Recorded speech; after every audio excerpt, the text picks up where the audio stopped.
एक स्टोरी मुझे परमेश्वर ने आज कलीसिया के साथ शेयर करने के लिए दी है, और it's such a beautiful story. और उसके बाद हम डायरेक्ट प्रभु के वचन में आएंगे, और मैं चाहता हूं कि आप सब ध्यान से सुनिए। यूहन्ना 14:6 में एक बहुत सुंदर वचन लिखा है। यीशु ने कहा, मार्ग, सच्चाई और जीवन मैं भी हूं। यस, धन्यवाद, लोग सुन रहे हैं। क्या उसने कहा? मैं भी हूं। अगर वो कहता मैं भी हूं, मतलब कोई और भी है। बट मुझे लगता है ये वर्ड्स कोई नहीं कह सकता है आज तक जो यीशु ने कहे, मैं ही हूं, और बिना मेरे द्वारा कोई परमेश्वर तक नहीं पहुंच सकता। पिता लिखा है, कोई पिता तक नहीं पहुंच सकता। कई बार यीशु ने लोगों से कहा, तुम जैसे परमेश्वर कहते हो वो मेरा पिता है। यहूदियों से उसने एक बात कही थी। मैं इस वचन के ऊपर आपको एक स्टोरी बताना चाहता हूं, और आप जानो कि अब कैसे पहुंचते हैं। एक बच्चा था, छोटा सा, और उसे पता चला कि उसके गांव से कुछ दूर एक राजा रहता है। बहुत बड़े महल में वो रहता है, और उसे यह भी पता चला कि उसके घर से लेकर वहां तक पहुंचने में 3 दिन लग सकते हैं। हाथ में लकड़ी, उसके ऊपर झोली बांधकर खाना लेकर निकल पड़ा।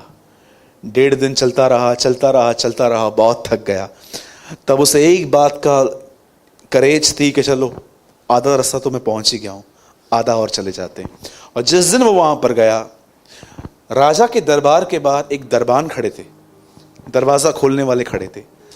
तो वो आया और उसने कहा, दरवाजा खोलो। बोला, क्यों? राजा से मिलना है। उससे बोला, आप नहीं मिल सकते। बोला, क्यों? वो नहीं मिलते किसी से भी। अंकल, मैं बहुत लंबे से आया हूं, 3 दिन चल के आया हूं, ऐसे कैसे नहीं मिल सकते? आप जाओ, उनको संदेश दो, एक बच्चा मिलना चाहता है, जाओ। और जानते हैं हुआ क्या? उससे बोला, बेटा तू मूर्खता कर रहा है, वो नहीं मिलता है किसी से भी, he is very big man, वो तेरे से क्यों मिलेगा? अंकल फिर अभी थोड़ा नम्र होके बोलता है, कर दो ना, जाओ उससे बात तो करो। बोला, बच्चू नहीं मिलता है वो किसी से भी। और बेचारा निराश होके वहां से गया। 3 दिन वापस चल के अपने घर में आ गया। एक दिन घर के बाहर ऐसे अपसेट होके बैठा हुआ था। एक व्यक्ति उससे मिलने आया। बोला, क्या हुआ बेटा, तू निराश क्यों है? अंकल, मैं बहुत दूर गया था पैदल चल के एक आदमी से मिलने के लिए। वो बड़े आदमी हैं, राजा हैं, पर उनके दरबारों ने मुझे ऐसे ही लौटा दिया। बोला, उनका नाम क्या है? बोला, मुझे नाम नहीं पता है, वो राजा है। बोला, चलो ठीक है, चलो मेरे साथ चलो, मैं मिलवा देता हूं। ये रास्ते में चले, 1.5 दिन गुजर गया, उसी पेड़ के नीचे आ गए। फिर एक दूसरे से बात की, और एक बच्चे को शक आया, ये क्यों चल रहा है? होता है ना, कभी कभी आप किसी के साथ भलाई करोगे तो हमको ही टोंट करते हैं, अल्लाह केड़ा काम फाता रस। होता है ना, कभी कभी आप किसके लिए कुछ करोगे ना तो अंदर ख्याल चलते हैं उनके कि पता नहीं कौन सा उसका काम फंसा हुआ है।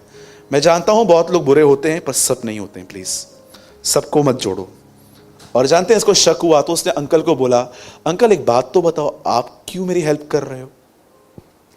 उससे, बेटा देख, आधा रास्ता तूने मुझ पे बिलीव किया है ना, आधा और कर दे, मैं तेरे को मिलवाता हूं ना, चल तो सही। जैसे वो महल के बाहर पहुंचे, दरबान वही खड़ा था, और वो आदमी, वो बच्चा, उस बच्चे को उसने देखा और उस आदमी को देखा, और उस दरबान के मुंह पे स्माइल आ गई, और उसने हर एक को कहा, खोल दो दरवाजे। सब दरवाजे खोल दिए। ये आदमी और ये बच्चा पूरे महल के अंदर घुस गए। सामने राजा बैठा था अपनी सल्तनत पर। उसने कहा, गो जा, मिल गया। वो वहां पर गया, राजा को हक करके आया, गिफ्ट्स लेकर आया, और जैसे वो निकल रहा था दोनों बाहर आए, और उसने बोला, यार मुझे ये बता दे तू कौन है? उससे बोला, जिससे तू मिलने आया है वो यहोवा है, मैं उसका बेटा यीशु। बिना मेरे द्वारा कोई पिता तक नहीं पहुंच सकता। जितना घूमना है घूमो, जितना भटकना है भटको। ये मेरी भविष्यवाणी है यीशु मसीह के नाम से, तुम्हें अंत में उसके पास लौटना पड़ेगा। A.W. टोजर ने कहा, तुम आज भले उसको गाली दे दो, आज तुम उसके मुंह पे थूक दो, चाहे तुम उसकी आराधना करो, चाहे तुम कुछ भी करो, लेकिन बाइबल कहती है एक दिन तुम घुटनों पे आके उसे प्रभु कहोगे। क्योंकि बाइबल बताती है हर घुटना झुकेगा, हर जुबान अंगीकार करेगी कि यीशु ही प्रभु है। ये मैं नहीं कहता हूं, ये कलाम मुकद्दस कहता है। इट्स नॉट अवर प्रोफेसी, ये होगा। लेकिन इशू ये है, बहुत सारे लोग प्रभु से तब कहेंगे जब वो सब कुछ खो चुके होंगे। कितने लोगों ने प्रकाशित वाक्य में, आप तो, मैं आपको बोलूंगा आपको जॉब मिल जाएगी, आपको ये मिल जाएगा, तो आपके मुंह से बड़ा आमीन निकलता होगा। पर आप जानते हो यूहन्ना ने कब आमीन कहा था? रेवलेशन में वो कहता है पृथ्वी की सारी जातियां यीशु के कारण अपनी छाती पीटेंगी। उसके बाद लिखा है आमीन। ये वो लोग नहीं थे जो मिनिस्ट्री के नाम पे पैसे ले रहे थे, ये परमेश्वर के लोग थे, वो उसके साथ चलते थे। सिर्फ अच्छी बातों पे नहीं, हर सच्ची बात पे वो आमीन बोलते थे। आप जानना चाहते हो? दिखाऊं ये वचन मैं आपको? It's very tough word brother. Revelation 1, आइए देखिए कितने लोग हैं यहां पर जिन्होंने ये वचन पढ़ा है। प्रकाशित वाक्य पहला अध्याय 7:1-7। पंकज लाइट्स कम कर दे। देखो वह बादलों के साथ आने वाला है। बादल मतलब पवित्र आत्मा पर बैठ के आएगा, और हर एक आंख उसे देखेगी, वरन जिन्होंने उसे बेधा था वे भी उसे देखेंगे, और पृथ्वी के सारे कुल उसके कारण छाती पीटेंगे। हां आमीन। बहुत सारे लोग ये वचन नहीं जानते, लेकिन ये होगा। इट इज रिटन, ये होगा। कोई आमीन नहीं कह रहा है आज, क्या बात है? नहीं, हम नत्ते ही हैं। जब मैं सुनता हूं वॉर्स के लिए, सुनामी आई, ये आया, वो आया, मैं आपको सच कहता हूं मैं बिल्कुल नहीं घबराता, क्योंकि मैं जानता हूं ये सब लिखा है, ये होगा। यीशु मसीह ने कहा मैं उनके लिए प्रार्थना नहीं करता, पर मैं उनके लिए प्रार्थना करता हूं जो तूने मुझे दिए हैं। मैं हमेशा हमेशा प्रभु की कलीसिया के लिए प्रार्थना करता हूं कि वो प्यूरिफाई हो, क्योंकि उसने कहा मैं उनके लिए प्रार्थना करता हूं जो तूने मुझे दिए हैं। नो डाउट हमें संसार के लिए भी दुआ करनी है कि उनका उद्धार हो, पर बहुत पहले आपको यह प्रेयर करनी है कि कलीसिया शुद्ध हो। तो परमेश्वर तक पहुंचने का एक ही रास्ता है, एक ही रास्ता, दो नहीं है, एक ही रास्ता है। Mary, Jesus. मैरी नहीं है। परमेश्वर और मनुष्यों के बीच में एक ही बिचवई है, मदर मैरी नहीं, जीसस। एक ही रास्ता है, यीशु मसीह, नॉट मैरी। हम उसका आदर करते हैं, वो एक अच्छी स्त्री थी, खुदा ने उसका इस्तेमाल किया जैसे औरों का किया, पर बाइबल नहीं बताती है कि वो खुदा है। खुदा एक ही है, परमेश्वर, और उसी ने अपना बेटा हमारे लिए इस पृथ्वी पर भेजा। वह मारा गया, गाड़ा गया, और हमारे लिए जी उठा, और वो 40 दिन हमारे बीच में था, और वो उठाया गया। अब वही जल्दी, बहुत जल्द हमारे बीच में आएगा।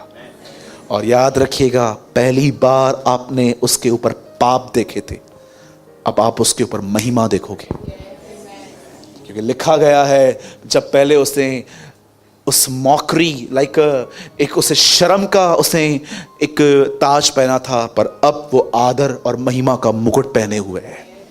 और वो यीशु बहुत जल्द जिंदगी, जो जिंदा हैं और जो मरे हुए हैं, उन सबों का न्याय करने के लिए आएगा।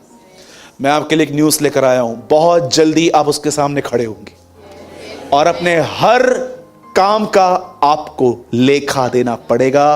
कितनों से गंदी चैट्स की हैं, कितनों के घर खराब किए हैं, कितनों की चुगलियां खाई हैं, कितनों के नाम खराब किए हैं, आपको एवरी सिंगल थिंग का हिसाब देना पड़ेगा। That is good news. जब ये फेलिक्स को सुनाया गया, फेलिक्स ने कहा अभी तो जा, बाद में सुनूंगा ये बातें। ब्रदर वचन चालू करो।